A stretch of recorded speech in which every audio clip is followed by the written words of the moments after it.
हाँ, तो बच्चों आज की इस वीडियो में हम ड्रग डिस्ट्रीब्यूशन के बारे में पढ़ेंगे कि ड्रग डिस्ट्रीब्यूशन क्या प्रोसेस है।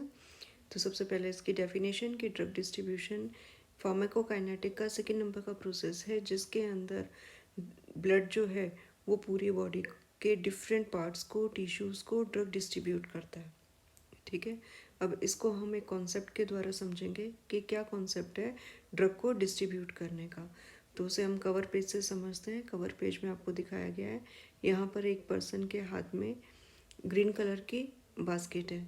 ठीक है, एक्चुअली ये बर्थडे बॉय है जो डिफरेंट क्लासेस में टॉफ़ीज़ डिस्ट्रीब्यूट करने जा रहा है अपने बर्थडे पे, लेकिन ये जाते हुए साथ में अपने बेस्ट फ्रेंड को भी ले लेता है और उसको भी कुछ पोर्शन अपनी टॉफ़ीज़ का रखवा देता है कि भाई तू इसको पकड़ के रख, रास्ते में अगर कोई सीनियर्स मिल गए या यूँ कह लो कि भाई शरारती बच्चे मिल गए तो वो कहीं टॉफ़ीज़ छीन नहीं लें। तो फिर जैसे जैसे इसके पास ख़त्म हो जाती जाएगी बर्थडे बॉय के पास टॉफ़ीज़, वो इससे क्या करता रहेगा, लेता रहेगा।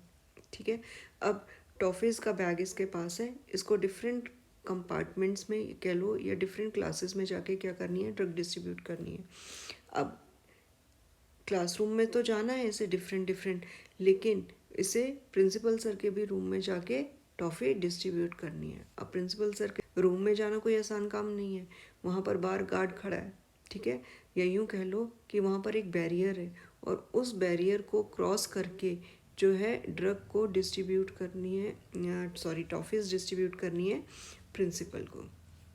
तो जो कॉन्सेप्ट एक बर्थडे बॉय का रहता है, सेम वही वाला कॉन्सेप्ट हमारी ड्रग का रहता है। हमारी बॉडी के अंदर बर्थडे बॉय किसको मानेंगे हम, कि जिसके हाथ में वो सारी टॉफ़ीज़ हैं, वो बर्थडे बॉय है हमारा ब्लड। ठीक है, अब डिस्ट्रीब्यूशन का मैकेनिज़्म और प्रोसेस समझने से पहले हम इसका सिग्निफिकेंस समझेंगे कि ड्रग डिस्ट्रीब्यूशन को पढ़ना क्यों ज़रूरी है या ये क्या सिग्निफाई करता है। तो मेनली 3 जो चीज़ें हैं वो ये सिग्निफाई करता है। वो क्या क्या, पहला ऑनसेट ऑफ एक्शन, दूसरा इंटेंसिटी ऑफ एक्शन और तीसरा है ड्यूरेशन ऑफ एक्शन। अब सबसे पहले हम समझते हैं ऑनसेट ऑफ एक्शन को, कि ड्रग अगर डिस्ट्रीब्यूट नहीं होगी पूरी बॉडी में तो वो अपना असर दिखा ही नहीं पाएगी। ठीक है, तो ऑनसेट ऑफ एक्शन का मतलब है, आने का मतलब है, अगर दवाई ने अपना असर दिखाया है तो इसका मतलब क्या है कि ड्रग जो है वो सही जगह पर डिस्ट्रीब्यूट हो गई है, सही जगह पर उसको डिलीवर कर दिया गया है। सेकेंड है इंटेंसिटी ऑफ एक्शन। अब इंटेंसिटी ऑफ एक्शन कि कितनी तेज़ी के साथ उसका एक्शन आता है। ठीक है, वो माइल्ड है यानी कम एक्शन प्रोड्यूस कर रही है, मॉडरेट एक्शन प्रोड्यूस कर रही है या सीवियर एक्शन प्रोड्यूस कर रही है, तो किस इंटेंसिटी का एक्शन जो है वो ड्रग के द्वारा प्रोड्यूस हो रहा है, वो भी डिस्ट्रीब्यूशन को ही शो करता है। ठीक है, थर्ड नंबर पे है ड्यूरेशन ऑफ एक्शन, कि कितने टाइम के लिए ड्रग अपना एक्शन शो करती है। तो जब तक ड्रग जो है वो पर्टिकुलर ऑर्गन को या टिश्यू को डिस्ट्रीब्यूट होती रहेगी तब तक वो अपना असर दिखाती रहेगी। जब डिस्ट्रीब्यूशन बंद हो जाएगा, ब्लड उसको ड्रग देना बंद कर देगा, तो ड्यूरेशन ऑफ एक्शन क्या हो जाएगा, लिमिटेड हो जाएगा, वो अपना असर दिखाना बंद कर देगी। तो ड्यूरेशन ऑफ एक्शन वो टाइम पीरियड है जब तक ड्रग जो है वो अपना असर दिखाते हैं। ठीक है, इसके बाद नेक्स्ट दोबारा से हम रीडिफाइन करते हैं कि भाई ड्रग डिस्ट्रीब्यूशन क्या प्रोसेस है। तो ड्रग डिस्ट्रीब्यूशन को अब हमने, जो मैंने आपको कॉन्सेप्ट समझाया था स्टार्टिंग में, कि ड्रग टॉफ़ीज़ जो है वो ब्लड के द्वारा क्या की गई हैं, डिस्ट्रीब्यूट की गई हैं डिफरेंट कंपार्टमेंट्स में। ठीक है, लेकिन ड्रग का जो डिस्ट्रीब्यूशन होता है, पहली चीज़ वो कैसा होता है, रिवर्सिबल। बर्थडे बॉय वैसे तो अपनी टॉफ़ीज़ कभी वापस नहीं लेता, एक बार उसने दे दी बांटने के लिए ही है, लेकिन ड्रग का जब डिस्ट्रीब्यूशन है तो वो कैसा हो सकता है, रिवर्सिबल, या होता है रिवर्सिबल होता है। दूसरी चीज़, इसमें जो ड्रग डिस्ट्रीब्यूट होती है वो एक कंपार्टमेंट से दूसरे कंपार्टमेंट में दी जाती है। हमने सेल्स के बारे में पढ़ा, फर्स्ट सेम से हम पढ़ते आ रहे हैं, टिश्यूज़ के बारे में पढ़ा, लेकिन हमने कंपार्टमेंट तो कहीं पढ़ा ही नहीं। अब ये कंपार्टमेंट क्या चीज़ है, तो ड्रग डिस्ट्रीब्यूशन समझने से पहले हमें कंपार्टमेंट के बारे में जानना पड़ेगा कि ये कंपार्टमेंट्स क्या हैं। ठीक है। अब फिर इस चीज़ को ऐसे समझो कि ड्रग का मॉलिक्यूल जो है वो चलना नहीं जानता है, वो सिर्फ और सिर्फ तैरना जानता है। जैसे फ़िश होती है, मछली होती है, उसको अगर सड़क पे उतार दो तो वो चल नहीं पाएगी, लेकिन हाँ, उसको पानी में छोड़ दो तो वो अपने आप एक जगह से दूसरी जगह पहुंच जाएगी। सेम एज इट इज़, जो ड्रग का मॉलिक्यूल है उसको भी एक जगह से दूसरी जगह जाने के लिए फ्लूइड की ज़रूरत रहती है, क्योंकि वो मछली है तो फ्लूइड की ज़रूरत रहेगी। अब हमारी बॉडी में बहुत तरह के फ्लूइड्स हैं। सबसे पहले नंबर पे तो अपनी हर सेल के अंदर फ्लूइड पाया जाता है ना। अपन उसको किस नाम से जानते हैं? इंट्रासेलुलर फ्लूइड, जो सेल के अंदर पाया जाता है। उसके अलावा सेल के बाहर जितना भी फ्लूइड है, चाहे वो ब्लड के रूप में, लिम्फ के रूप में, किसी भी रूप में है, ठीक है, उस फ्लूइड को हम क्या बोलते हैं? Extra cellular fluid. ठीक है, एक तो होता है इंट्रासेलुलर फ्लूइड ICF, और दूसरा क्या होता है? Extra cellular fluid. वो किसी भी रूप में हो सकता है। सेल से बाहर जो भी फ्लूइड है वो सारे एक्स्ट्रा सेलुलर फ्लूइड हैं। अब एक्स्ट्रा सेलुलर फ्लूइड भी बहुत तरह के होते हैं, लेकिन हम मेनली बड़े कंपार्टमेंट्स की बात करेंगे। हम छोटे छोटे कंपार्टमेंट्स में नहीं जाएंगे। जैसे आई के अंदर भी फ्लूइड है, ईयर में भी फ्लूइड है, ठीक है, सब जगह मतलब अलग अलग कंपार्टमेंट्स में फ्लूइड है, लेकिन हम किन कंपार्टमेंट्स की बात कर रहे हैं? जो बड़े साइज़ के हैं। अब बड़े साइज़ के कंपार्टमेंट्स की अगर हम बात करें तो उसमें सबसे पहले आएगा एक्स्ट्रा सेलुलर फ्लूइड में ब्लड। ठीक है, ब्लड को मेन इसलिए लिया हमने क्योंकि ड्रग का एब्जॉर्प्शन जो हो रहा है वो कहाँ पर हो रहा है? ब्लड के अंदर हो रहा है। दूसरा हमने जो एक्स्ट्रा सेलुलर फ्लूइड का नाम लिया है वो है इंटरस्टिशियल फ्लूइड। अब ये इंटरस्टिशियल फ्लूइड का है क्या है? तो जितने भी टिश्यूज़ होते हैं वो टिश्यूज़ किसके बने हुए होते हैं? ग्रुप ऑफ सेल के बने होते हैं। यहाँ पर बहुत सारी सेल्स हैं। तो एक तो सेल के अंदर फ्लूइड पाया जा रहा है, सेल के अंदर फ्लूइड है, उसको हमने क्या बोल दिया? Intracellular fluid. एक फ्लूइड ऐसा है जो सेल के बाहर पाया जा रहा है, ठीक है, उस फ्लूइड को हमने क्या बोल देते हैं? Interstitial fluid. ठीक है, इसको इंटरस्टिशियल फ्लूइड क्यों बोला? क्योंकि सेल्स के बीच की जो स्पेसेस होती हैं उनको हम क्या बोलते हैं? इंटरस्टिशियल स्पेसेस के नाम से जानते हैं। तो इस स्पेस के अंदर जो फ्लूइड पाया जाएगा उस फ्लूइड को हम क्या बोलेंगे? Interstitial fluid. समझ में आया? तो इस तरीके से ड्रग डिस्ट्रीब्यूशन को हम तभी समझ पाएंगे जब हम ये मानेंगे कि हमारा बॉडी जो है या ह्यूमन बॉडी जो है वो 3 कंपार्टमेंट्स में बटी हुई है। पहला ब्लड, दूसरा इंटरस्टिशियल फ्लूइड और तीसरा इंट्रा सेलुलर फ्लूइड। अब नेक्स्ट उसके बाद मैकेनिज्म क्या है? हमने ये समझ लिया कि वो मॉलिक्यूल तैरना जानता है, तो एक कंपार्टमेंट से दूसरे कंपार्टमेंट में वो फ्लूइड के अंदर क्या करेगा? एक जगह से दूसरी जगह ट्रेवल करेगा, जाएगा। अब ये जाता कितनी तरीके से, कितने स्टेप्स में? तो ये 2 स्टेप्स हैं ड्रग डिस्ट्रीब्यूशन के। फर्स्ट स्टेप क्या है? फर्स्ट स्टेप है ब्लड से किस में जाना? इंटरस्टिशियल स्पेस में। ये जो डायग्राम दिखाया गया है, ये डायग्राम को आप इस तरह से समझ सकते हो कि इसके अंदर ब्लड, रेड कलर से जो हैं वो तो ब्लड वेसल्स हैं, ब्लू कलर की सेल्स हैं, या यूँ कह लो कि इंट्रासेलुलर फ्लूइड है, और जो येलो कलर से शो किया गया है वो सारा इंटरस्टिशियल फ्लूइड है। तीनों तरह के फ्लूइड यहाँ रिप्रेजेंट किए गए हैं डायग्राम में। सबसे पहले जो मूवमेंट होगी मॉलिक्यूल की वो कहाँ से कहाँ होगी? ब्लड से कहाँ जाएगा? इंटरस्टिशियल स्पेस में। इसको हम क्या बोल देते हैं? इसको हम बोल देते हैं स्टेप 1। ये स्टेप 1 है। अब उसके बाद सेकेंड नंबर पे क्या होगा? जब मॉलिक्यूल जो है वो ब्लड में पहुंच गया, ये मॉलिक्यूल इंटरस्टिशियल फ्लूइड में पहुंच गया ब्लड से, अब उसके बाद ये सेकेंड नंबर पे सेकेंड जंप लेगा और वो इंटरस्टिशियल फ्लूइड से कहाँ जाएगा? सेल के अंदर। ये वाला जो है स्टेप, ये सेकेंड स्टेप है। ठीक है, सेकेंड स्टेप जो वो इंटरस्टिशियल फ्लूइड से कहाँ जाता है? इंट्रासेलुलर फ्लूइड के अंदर जाता है। तो ये किस पर डिपेंड करता है? ये परमिएबिलिटी पर सेल की डिपेंड करता है। ठीक है, कि सेल उसको आने जाने देती है या नहीं। सेल भी किसको आने जाने देगी? अब या तो वो मॉलिक्यूल क्या होना चाहिए? इजीली वो इस बैरियर को क्रॉस कर जाना चाहिए। तो सेल के अंदर जाने के लिए सबसे बड़ा बैरियर, सबसे बड़ी बाधा क्या है किसी भी मॉलिक्यूल के लिए? ट्रांसपोर्टेशन में हमने पढ़ा था कि सेल मेम्ब्रेन जो है वो अपने आप में सबसे बड़ा बैरियर होती है किसी भी मॉलिक्यूल को अंदर जाने के लिए। तो सबसे पहली बात है कि उस मॉलिक्यूल को अंदर जाना आना चाहिए। और वो मॉलिक्यूल अंदर जाना कैसे समझेगा? अगर वो लिपिड सॉल्यूबल होगा तो, क्योंकि हमारी सेल मेम्ब्रेन किसकी बनी हुई है? लिपिड्स की बनी हुई है। अगर मॉलिक्यूल का ये नेचर है कि वो लिपिड सॉल्यूबल है तो लिपिड को घुल के और अंदर चला जाएगा।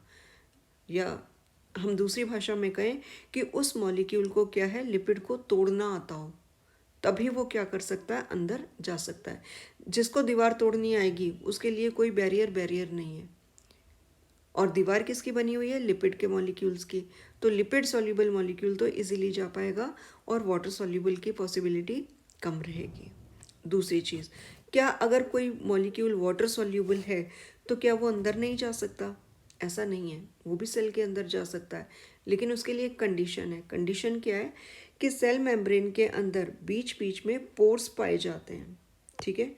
और पोर्स क्या है? ये बीच में टूटी हुई जैसे मेम्ब्रेन है तो इसके बीच में उस स्पेस को, ठीक है, जहाँ पर सेल मेम्ब्रेन कंटिन्यूअस नहीं है तो उसको हम क्या बोल देते हैं? पोर, ठीक है। और पोर्स क्या होते हैं? पोर्स वास्तव में वाटर फिल्ड कैविटीज़ होते हैं, इसके अंदर पानी भरा रहता है। तो जब पानी भरा हुआ है तो वो क्या होगा, एक्स्ट्रा सेलुलर स्पेस से पानी जो है यहाँ से इंट्रा सेलुलर स्पेस में चला जाएगा पोर्स के द्वारा होता हुआ। तो अगर मॉलिक्यूल पानी में सॉल्यूबल है, वाटर सॉल्यूबल मॉलिक्यूल है, और उस मॉलिक्यूल का साइज़ जो है वो उस पोर के साइज़ से छोटा है, तो उस कंडीशन में ड्रग क्या हो जाएगी, अंदर एंटर कर जाएगी, ठीक है। और ज़्यादातर जो है मॉलिक्यूल कौन से छोटे होते हैं? जो आयनिक फॉर्म में होते हैं, ठीक है। तो अगर ड्रग आयोनाइजेशन फॉर्म में है और उसका साइज़ जो है पोर के साइज़ से छोटा है तो, और वाटर सॉल्यूबल है, तो वो अंदर सेल के अंदर आ सकती है। तीसरा, टिश्यू की खुद की परमिएबिलिटी। अब इसमें हमने मेम्ब्रेन की परमिएबिलिटी नहीं बोली है, इसमें हमने टिश्यू की परमिएबिलिटी बोली है कि क्या वो टिश्यू जो है वो फ्रेंडली नेचर का है उस मॉलिक्यूल के लिए। फ्रेंडली नेचर का मतलब ये है कि अगर टिश्यू के पास उस मॉलिक्यूल के ट्रांसपोर्टर्स हैं तो वो मॉलिक्यूल इजीली क्या होगा, अंदर आ सकेगा। अगर ट्रांसपोर्टर नहीं है उस मॉलिक्यूल के लिए तो पॉसिबिलिटी क्या हो जाती है, कम हो जाती है या ना के बराबर हो जाती है।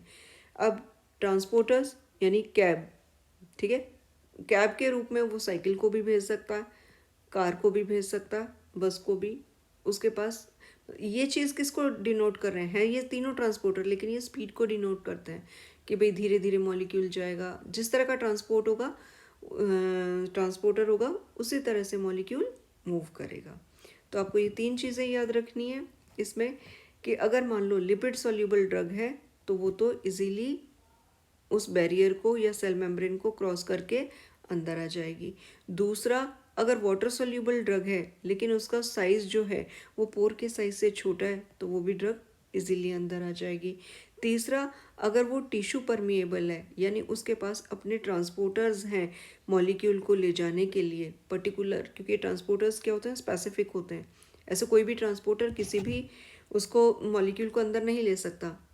इसको आप इस तरह से समझ सकते हैं कि जब आपने कैब बुक करवाई है तो एक OTP पिन आता है, तो जो OTP बताएगा वो ही उस कैब में बैठ सकता है, ठीक है। तो सेम एज इट इज़ ये मॉलिक्यूल्स जो ट्रांसपोर्टर मॉलिक्यूल्स होते हैं ये ड्रग के मॉलिक्यूल के कैसे क्या होते हैं, स्पेसिफिक होते हैं। तो टिश्यू परमिएबिलिटी ये एक रेट लिमिटिंग, जो स्टेप 2 है ये रेट लिमिटिंग स्टेप है। ये सारा डिस्ट्रीब्यूशन जो है वो इस पे डिपेंड करता है। अब कौन कौन से फैक्टर्स हैं जो डिस्ट्रीब्यूशन को अफेक्ट करते हैं, जिनसे डिस्ट्रीब्यूशन प्रभावित होता है? तो सबसे पहले है परफ्यूजन रेट। परफ्यूजन रेट क्या होती है? परफ्यूजन रेट की हम बाद में बात करेंगे। पहले परफ्यूजन को समझते हैं कि परफ्यूजन क्या है। परफ्यूजन हम ये कहते हैं कि उसके अंदर ब्लड जो है वो ऑर्गन के अंदर कितना जा रहा है। अब ये कैसे समझोगे कि ब्लड कितना जा रहा है किसी ऑर्गन में? तो जितनी ज़्यादा उस ऑर्गन में ब्लड वेसल्स होंगी, ठीक है, उतना ही हाईली वो ऑर्गन परफ्यूज्ड कहलाएगा। और अगर मान लो ब्लड वेसल कम है, ठीक है, तो वो कैसा होगा, वो उसमें परफ्यूज़न कम, इस तरह से कहा जाता है। अब ऐसे कौन कौन से ऑर्गन्स हैं जो हाईली परफ्यूज्ड है, तो ऊपर डायग्राम से शो किया गया है। हाईली परफ्यूज्ड ऑर्गन में लंग्स, लीवर, ब्रेन, किडनी, ये वाले ऑर्गन आते हैं। और जिनमें परफ्यूज़न कम है या ना के बराबर है, तो वो कौन कौन सा है, एक तो फैट्स और दूसरा बोन्स, ठीक है। तो वहाँ पर कितना परफ्यूज़न रेट है ड्रग का। अब रेट किसको बोल देंगे, परफ्यूज़न तो आपको पता चल गया, परफ्यूज़न क्या है, जितनी ब्लड सप्लाई है वो उसका क्या कहला देगा, परफ्यूज़न। लेकिन रेट क्या है, रेट जब हम किसी के साथ ऐड करते हैं तो इसका मतलब उसके अंदर क्या हम ऐड कर रहे हैं, टाइम।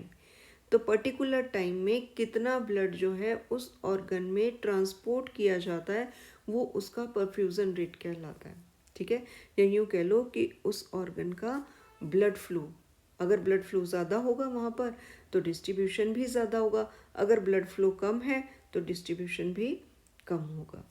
ये वाला टिश्यू दो इसमें डायग्राम्स जो हैं बताए गए हैं, ए और बी। इसमें जो ए है वो लो परफ्यूज टिश्यू है, ब्लड वेसल कम है इसलिए, और दूसरा जो है वो हाईली परफ्यूज टिश्यू कहलाएगा क्योंकि यहाँ पर ब्लड वेसल्स जो हैं वो ज़्यादा हैं। सेकेंड फैक्टर जो इफेक्ट करता है डिस्ट्रीब्यूशन को, वो करता है कैपिलरी परमिएबिलिटी, कि ब्लड वेसल्स जो हैं वहाँ के लिए परमिएबल हैं या नहीं। अब इसको पहले आपको समझना होगा कि ब्लड वेसल्स की जो स्ट्रक्चर होती है वो कैसी होती है। तो अगर हम कैपिलरीज की बात करें, हर सेल तक कौन सी ब्लड वेसल पहुंचती है, कैपिलरी पहुंचती है। हम एओर्टा या आर्टरीज और वेन्स की बात करें तो वो नहीं पहुंचती है, कैपिलरीज पहुंचती है हर सेल तक। इसकी पहुंच होती है, जितनी छोटी होगी उसकी पहुंच उतनी ही बड़ी होगी। तो कैपिलरीज जो है वो हर सेल तक पहुंच रही है। और कैपिलरी खुद किसकी बनी हुई होती है, एक लेयर ऑफ सेल्स की, सिर्फ सिंगल लेयर सेल्स की पाई जाती है वहाँ पर। और कौन से टिश्यू की बनी होती है, तो एपिथेलियल टिश्यू की ब्लड वेसल्स बनी होती हैं, सिंपल स्क्वेमस एपिथेलियल टिश्यू। और इन सेल्स को क्या कहा जाता है, जो ब्लड वेसल बनाती हैं इनको बोला जाता है एंडोथेलियल सेल्स। ये सेल्स क्या कहलाती हैं, एंडोथेलियल सेल्स कहलाती हैं, ठीक है। और एंडोथेलियल सेल्स के बीच बीच में क्या होती है, स्पेसेस होती हैं, इंटरसेलुलर स्पेसेस पाई जाती हैं। अब कोई भी चीज़ है तो वो इस इंटरसेलुलर स्पेस से होती हुई सेल तक पहुंचती है, जो बाहर टिश्यू है, टिश्यू की सेल है, वहाँ तक पहुंचती है। तो वहाँ तक पहुँचने के लिए कैपिलरी के बीच में कितनी, कैपिलरी की सेल्स के बीच में कितनी स्पेस है उस पर डिपेंड करता है, ठीक है। सारी कैपिलरीज एक जैसी नहीं होती हैं। एक जैसी क्यों नहीं होती, कहते तो हम सबको कैपिलरीज हैं।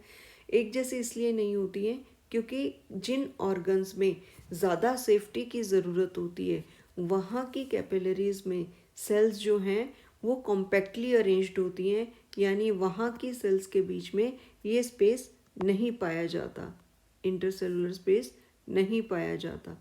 और इसका सबसे अच्छा एग्जांपल है ब्रेन, प्लासेंटा, ठीक है। तो ब्रेन के अंदर इस तरह का एक बैरियर बन जाता है, कैपिलरीज की वॉल ही एक बैरियर बना देती हैं। और इस बैरियर को हम क्या बोलते हैं, ब्लड ब्रेन बैरियर, कि ब्लड में और ब्रेन, ये ब्रेन है, इसमें के बीच में जो बैरियर है उसको ब्लड ब्रेन बैरियर के नाम से जाना जाता है, ठीक है। तो अब यहाँ की ब्रेन की जो कैपिलरीज हैं उसकी परमिएबिलिटी क्या है, बहुत ही कम है।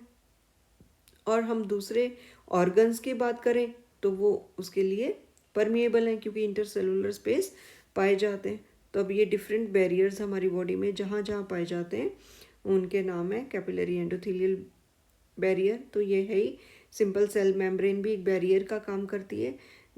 उसके बाद फिर ब्रेन के में भी बैरियर पाया जाता है, फिर CSF में भी बैरियर पाया जाता है, और placental barrier. Blood brain barrier, ये चीज़ जो है हमने अभी समझी थी कि ब्लड ब्रेन बैरियर किस तरह से काम करता है। अब सॉल्यूट जो है, सॉल्यूट क्या हो गया यहाँ पे, ड्रग, उसको ट्रांसपोर्ट किया जाता है मेनली दो पाथ से, एक तो पैसिव डिफ्यूज़न और दूसरा रहता है एक्टिव डिफ्यूज़न। एक्टिव डिफ्यूज़न और पैसिव ट्रांसपोर्ट, एक्टिव ट्रांसपोर्ट क्या है, जिसके अंदर एनर्जी कंज्यूम होती है और पैसिव में एनर्जी यूज़ नहीं होती। ड्रग के मॉलिक्यूल्स अपने हायर कंसंट्रेशन से लोअर कंसंट्रेशन की ओर जाते हैं। तो अब जो डायग्राम शो किया है इसके अंदर ब्रेन दिखाया है, ब्रेन के अंदर ब्लड वेसल है और ब्लड वेसल को हम नज़दीक से देखते हैं तो ब्लड वेसल के चारों ओर क्या चीज़ है, कौन सी सेल्स रहती हैं ब्रेन में, एस्ट्रोसाइट्स।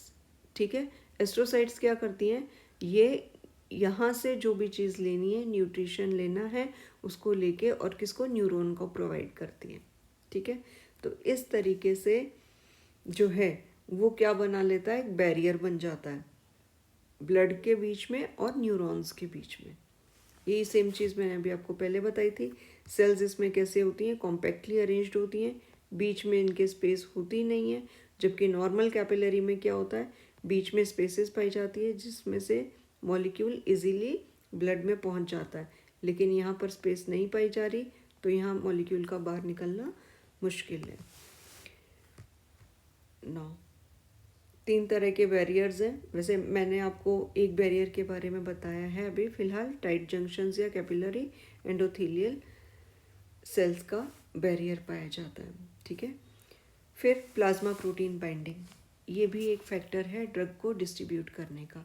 प्लाज्मा प्रोटीन बाइंडिंग मैंने आपको कवर पेज में दिखाया था कि भाई बर्थडे बॉय के साथ उसका बेस्ट फ्रेंड भी साथ में चलता है जो थोड़ी सी टॉफ़ीज़ अपने पास लेके चलता है, या बर्थडे बॉय उसको दे के चलता है ताकि मॉलिक्यूल्स क्या रहें या टॉफ़ीज़ सुरक्षित रहें। अगर बाय चांस कोई शरारती बच्चा बीच में मिल जाता है जो उससे छीनने का काम करता है टॉफ़ीज़ वगैरह, तो उसके पास थोड़ी सी टॉफ़ीज़ सेम रहे।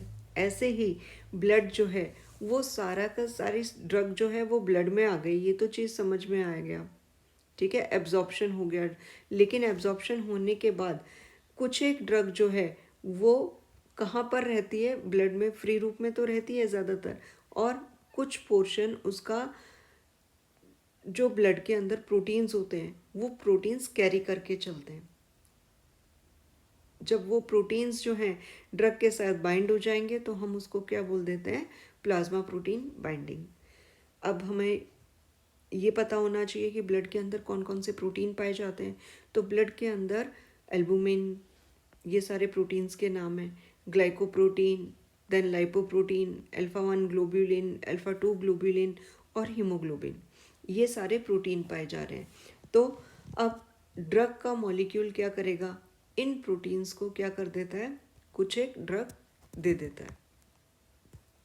ठीक है, कुछ एक ड्रग वहाँ पे सुरक्षित रख दी जाती हैं। अब कौन सी, एल्बुमिन जो हैं वो किसके हेल्प करता है, वो ज़्यादातर ड्रग्स को लेने का काम करता है। तो सबसे ज़्यादा जो प्रोटीन बाइंडिंग पाई जाती है वो किससे पाई जाती है, एल्बुमिन से। ये क्वेश्चन पूछा भी गया है कॉम्पिटिटिव एग्जाम्स में कई बार कि कौन सा ऐसा प्रोटीन है जो सबसे ज़्यादा बाइंड करता है ड्रग्स को, उसका एग्जाम्पल है एल्बुमिन। ठीक है, फिर ग्लाइकोप्रोटीन की बात करें तो बेसिक ड्रग्स जो होती हैं वो ग्लाइकोप्रोटीन से बाइंड होती हैं। लाइपोप्रोटीन की बात करें तो क्लोरप्रोमाजीन, ठीक है, इसका एग्जांपल है जो लाइपोप्रोटीन से बाइंड होती हैं। थायरॉक्सिन और कोर्टिकोस्टेरॉन वो अल्फा 1 ग्लोबुलिन से बाइंड होते हैं और विटामिन ए डी ई के अल्फा 2 ग्लोबुलिन से बाइंड होते हैं। हीमोग्लोबिन से बाइंड होने वाली ड्रग्स फेनिटोइन, फिनोबार्बिटोन और फिनोथायाजाइन, सॉरी पेंटोबार्बिटल। ठीक है, ये वाली pentobarbital drug. Plasma protein binding जो है, अब वो ड्रग के लिए या ड्रग के एक्शन के लिए क्यों इम्पॉर्टेंट है, वो इम्पॉर्टेंट ड्रग है, क्या सिग्निफाई करता है, वो क्यों इम्पॉर्टेंट है। सबसे पहले कि प्रोटीन से जो भी ड्रग बाइंड होगी उसका मेटाबॉलिज्म नहीं होगा। अब मेटाबॉलिज्म क्या है, मेटाबॉलिज्म फार्माकोकाइनेटिक का थर्ड प्रोसेस है जो डिस्ट्रीब्यूशन के बाद होता है। ठीक है, ड्रग जो है वो डिफरेंट ऑर्गन्स में डिस्ट्रीब्यूट होती है ब्लड के द्वारा, और जो ड्रग लीवर में दे दी जाती है एक बार, तो लीवर उसको क्या कर देता है, टुकड़ों में तोड़ देता है, यानी उसको मेटाबोलाइज कर देता है। तो ड्रग ब्लड में पहले मान लो 100 मॉलिक्यूल्स थे और 100 मॉलिक्यूल्स में 20 मॉलिक्यूल मान लो लीवर को दिए गए, तो उन 20 मॉलिक्यूल्स को क्या कर दिया जाएगा, तोड़ दिया जाएगा। तो अब पहले ब्लड में 100 मॉलिक्यूल्स थे, अब कितने प्रेजेंट रह गए, 80। तो उसकी कंसंट्रेशन क्या हो गई, कम हो गई। लेकिन जो प्रोटीन से बाइंड होती है ड्रग, क्योंकि वो फ्री रूप में नहीं है, इसलिए क्योंकि वो बंधी हुई है तो लीवर उसका कुछ नहीं बिगाड़ पाता है।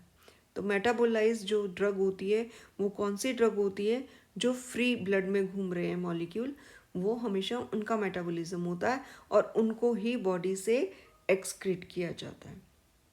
ठीक है।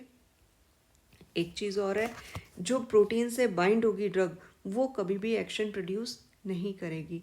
एक्शन कौन सी ड्रग प्रोड्यूस करती है, जो ड्रग बाइंड होती है प्रोटीन के साथ। तो आपको क्या क्या चीज़ें ध्यान रखनी है। पहली बात तो ये कि जो बाइंड ड्रग है, जो बाउंड फ्रैक्शन है ड्रग का, वो कभी भी अवेलेबल नहीं होता है एक्शन प्रोड्यूस करने के लिए। दूसरा, जो बाउंड ड्रग है ना तो वो मेटाबोलाइज होती है और ना ही बॉडी से एक्सक्रीट होती है। ठीक है। तीसरा, फिर one drug can bind with many sites on albumin molecule. एक ही ड्रग जो है वो प्रोटीन पर एक से ज़्यादा साइट होते हैं ड्रग को बाइंड करने के लिए, और वो उन साइटों पे क्या हो सकती है, बाइंड हो सकती है। और more than one drug can bind to the same site, और एक से ज़्यादा ड्रग एक ही साइट पे बाइंड हो सकती है। ठीक है। अब प्लाज्मा कंसंट्रेशन अगर कोई पूछता है कि प्लाज्मा की कंसंट्रेशन जब हम लेंगे तो उसमें कौन सी ड्रग ली जाएगी, फ्री ड्रग या बाउंड ड्रग, तो उसमें दोनों ड्रग्स को मिला के जो कंसंट्रेशन आएगी उसे हम प्लाज्मा कंसंट्रेशन के नाम से जानते हैं। ठीक है। अब एक क्वेश्चन और पूछा जाता है कि ऐसी कौन सी ड्रग्स होती हैं जिनको हम हीमोडायलिसिस के द्वारा अलग या रिमूव नहीं कर सकते ब्लड में से। हीमोडायलिसिस क्या प्रोसेस है, जिसमें आर्टिफिशियल किडनीज के द्वारा ड्रग को फिल्टर किया जाता है, छाना जाता है। तो ऐसी कौन सी ड्रग्स हैं जो आर्टिफिशियल किडनी से भी अलग नहीं हो सकती। तो जो हाईली प्रोटीन बाउंड ड्रग हैं, जो ज़्यादातर प्रोटीन से बंधी हुई हैं, क्योंकि उनका एक्सक्रीशन हो ही नहीं सकता। एक्सक्रीशन किसका होता है, सिर्फ फ्री ड्रग का। ठीक है। तो जो बाइंड ड्रग हैं और जो हाईली प्रोटीन बाइंड है, उनको हीमोडायलिसिस के द्वारा अलग नहीं किया जा सकता। ठीक है। ये तो नुकसान हो गया प्लाज्मा प्रोटीन बाइंड का। अब हम फायदे की बात करें कि क्या फ़ायदा क्या देता है ये प्रोसेस, प्लाज्मा प्रोटीन से ड्रग का बनना। तो प्रोटीन से अगर ड्रग बंधी हुई होगी तो वो उसका ड्यूरेशन ऑफ एक्शन लॉन्ग हो जाएगा, ड्रग ज़्यादा देर तक काम करेगी। ठीक है। दूसरा, उनका जो हाई प्रोटीन बाइंडिंग जो ड्रग्स हैं, उनके हमेशा वॉल्यूम ऑफ डिस्ट्रीब्यूशन क्या रहते हैं, कम रहते हैं। वो कम प्रपोर्शन में डिस्ट्रीब्यूट हो पाती है। ठीक है। अब कौन कौन से फैक्टर्स हैं जो प्लाज्मा प्रोटीन बाइंडिंग को, यानी ये इस दोस्ती पर इफेक्ट डालती है कि ड्रग का मॉलिक्यूल प्रोटीन से भी दोस्ती रखता है, उसके साथ चलेगा या अकेला चलेगा। तो फैक्टर्स क्या हैं प्लाज्मा प्रोटीन के। सबसे पहले आता है डिजीज स्टेट। ठीक है। डिजीज स्टेट, अगर बीमारी है तो उस वक्त ड्रग का मॉलिक्यूल जो है वो दोस्ती यारी कैसे निभाएगा। अब अलग अलग कंडीशंस दी गई हैं डिजीज़ की। सबसे पहला है हाइपोएल्बुमिनिया। हाइपोएल्बुमिनिया में क्या होता है, एल्बुमिन अगर बॉडी में कम है, अगर दोस्त ही कम प्रेजेंट है तो वो कम ही बाइंड होगा, है ना। दूसरा यूरेमिया, यूरेमिया के अंदर भी क्या होता है, अगर कम होगा तो ड्रग बाइंड भी कम होगी, प्लाज्मा प्रोटीन बाइंडिंग कम होगा। प्लाज्मा प्रोटीन बाइंडिंग इंक्रीज किन स्टेट्स में हो जाता है, यानी दोस्ती यारी कब बढ़ जाती है प्रोटीन के साथ ड्रग की, एक तो प्रेगनेंसी में और दूसरा इन्फ्लामेटरी डिजीज़ में। जब इन्फ्लामेशन होगा तब भी प्रोटीन बाइंडिंग बढ़ेगी, और प्रेगनेंसी के दौरान फीमेल्स में भी प्रोटीन बाइंडिंग क्या होती है, बढ़ जाती है। अब फोर्थ नंबर पे जो फैक्टर अफेक्ट करता है ड्रग के डिस्ट्रीब्यूशन को, वो ऑर्गन या टिश्यू बाइंडिंग ऑफ ड्रग। अब ऑर्गन और टिश्यू बाइंडिंग ड्रग को आप ऐसे समझ सकते हो कि ड्रग जब डिस्ट्रीब्यूट हो रही है 3 अलग अलग कंपार्टमेंट्स में, कौन कौन सा कंपार्टमेंट था? पहला ब्लड, दूसरा इंटरस्टिशियल फ्लूइड और तीसरा टिश्यू या सेल या इंट्रासेलुलर फ्लूइड। अब मान लो कोई ड्रग ऐसी है कि इंट्रासेलुलर फ्लूइड में जाके वो वापस बाहर ही नहीं आ रही है और वो वहाँ पर जाके क्या हो रही है? बाइंड हो रही है, उसने वहीं पे दोस्ती यारी कर ली, तो ब्लड के अंदर उसकी कंसंट्रेशन क्या हो जाएगी? कम होती चली जाएगी और धीरे धीरे मॉलिक्यूल्स कहाँ इकट्ठे होने लगेंगे? उस पर्टिकुलर ऑर्गन में या टिश्यू में इकट्ठे होने लगेंगे, जिसकी वजह से क्या होगा? वहाँ पर वो टॉक्सिक इफ़ेक्ट्स जो है प्रोड्यूस करना शुरू कर देंगे। ज़रूरत से ज़्यादा वहाँ पर डोज पहुँच गई। अब ज़रूरत से ज़्यादा अगर डोज पहुँच गई है, वो पहुँचती तो जा रही है लेकिन बाहर वापस बाहर नहीं निकल रही है, तो वो वहाँ पर टॉक्सिक इफ़ेक्ट प्रोड्यूस करेगी। अब कौन कौन सी ड्रग्स के जो हैं वो कौन कौन से ऑर्गन्स में जाके जो हैं वो इकट्ठा होती हैं, ये एग्जांपल्स आपको रटने पड़ेंगे। सबसे पहले अगर हम लीवर की बात करें तो क्लोरोक्वीन, टेट्रासाइक्लिन और डिजॉक्सिन। ठीक है, ये 3 ड्रग्स हैं जो लीवर में जाती हैं, उसके बाद वो बाहर नहीं आती, धीरे धीरे वहाँ इकट्ठी होती चली जाएंगी। जब होती चली जाएंगी तो ये लीवर को क्या करेंगे? डैमेज करना शुरू कर देंगे। सेम एज इट इज़ अगर हम किडनी की बात करें तो डिजॉक्सिन और क्लोरोक्वीन ये दोनों किडनी पसंद करते हैं। लंग्स में रहना कौन पसंद करता है? इमिप्रामाइन, क्लोरप्रोमाजिन और एंटी हिस्टामिनिक ड्रग्स। इसी तरह से स्किन के अंदर क्लोरोक्वीन और फिनोथायाजाइन ड्रग्स वो वहाँ पर बाइंड होती हैं। आइज़ की बात करें तो आइज़ में 2 डिफरेंट पोर्शंस में, रेटिना में और आइरिस में। अब रेटिना में कौन पसंद करता है रहना? क्लोरोक्वीन। और आइरिस में रहना कौन पसंद करता है? एफिड्रिन और एट्रोपिन। नेक्स्ट हार्ट की बात करें तो हार्ट के अंदर एमेंटीन, ब्रेन के अंदर क्लोरप्रोमाजिन, एसिटाजोलामाइड और आइसोनियाजिड।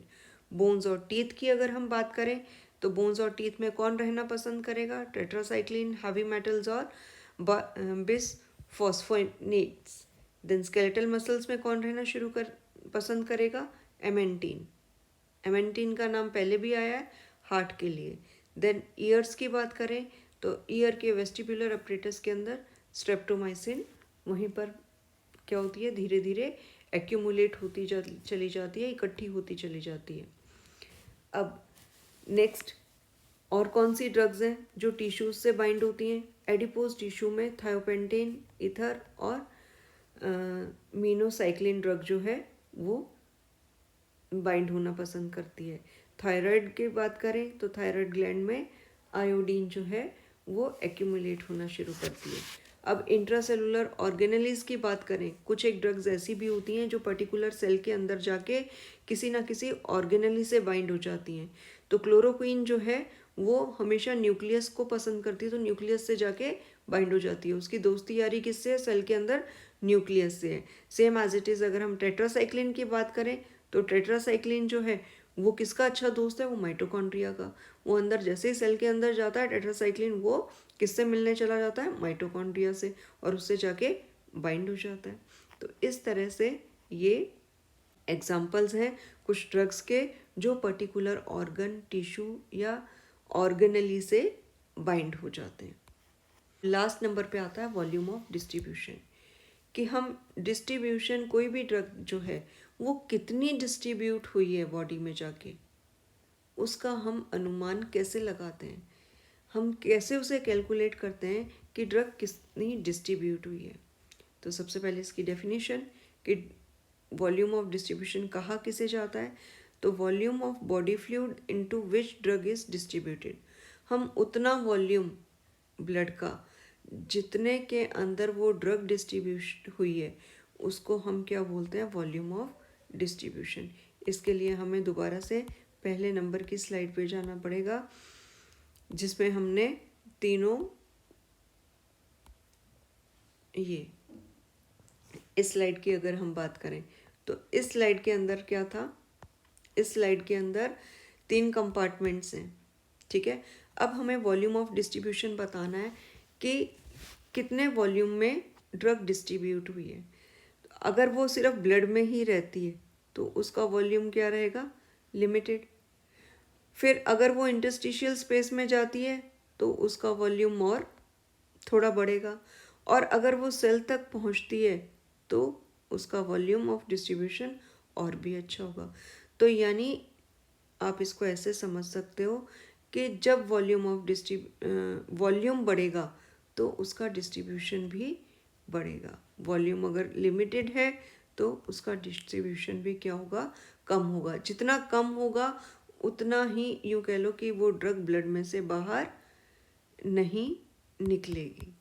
ठीक है, अब इसी चीज़ को हम न्यूमेरिकली समझते हैं कि किस तरह से हम सॉल्व करेंगे फॉर्मूले की मदद से। इसका जो वॉल्यूम ऑफ डिस्ट्रीब्यूशन रहता है वो amount of drug in the body, यानी कितनी डोज में दी गई है बॉडी में, कितनी डोज में वो एंटर करवाई गई है, और divided by plasma drug concentration की उसका ब्लड में कंसंट्रेशन क्या है। ठीक है, अब ये वाला जो वॉल्यूम ऑफ डिस्ट्रीब्यूशन का ये किस तरह के डिस्ट्रीब्यूशन का फॉर्मूला है, ये एपेरेंट वॉल्यूम है। एपेरेंट का मतलब क्या होता है, आभासी, जो वास्तविक नहीं है उसको हम एपेरेंट बोलते हैं। ठीक है, तो इस तरह से हम एक चीज़ और नहीं जान गए, वो क्या कि वॉल्यूम ऑफ डिस्ट्रीब्यूशन जो होते हैं वो कितनी तरह के होते हैं, दो तरह के, एक तो एपेरेंट और दूसरा है रियल। एपेरेंट आभासी और रियल वास्तविक। वास्तविक हम पता नहीं लगा सकते क्योंकि हर सेल के अंदर कितनी कंसंट्रेशन है ये प्रैक्टिकली पता लगाना बहुत मुश्किल है। तो हम ये मानकर चलते हैं कि पूरी की पूरी सेल्स के अंदर एक ही तरह का डिस्ट्रीब्यूशन पाया जा रहा है। तो इसलिए जब हम ये मानकर चल रहे हैं तो इसका मतलब ये चीज़ क्या है, आभासी है। ठीक है, रियल नहीं है, यानी ये क्या है, एपेरेंट है। तो हम इस तरह से फॉर्मूले से जो वॉल्यूम ऑफ डिस्ट्रीब्यूशन कैलकुलेट करते हैं वो किस तरह का होता है, एपेरेंट वॉल्यूम ऑफ डिस्ट्रीब्यूशन होता है। इसी के बेसिस पे न्यूमेरिकल वगैरह भी अगर कोई आता है तो हम सॉल्व करेंगे कि अगर अमाउंट दिया हुआ है ड्रग डोज का कि इतनी डोज में हमने इंट्रोड्यूस की है और इतनी अब ड्रग की जो है कंसंट्रेशन आ रही है ब्लड में, तो उसका वॉल्यूम ऑफ डिस्ट्रीब्यूशन क्या है ये हम उससे पता लगा लेंगे। ठीक है, तो थैंक यू।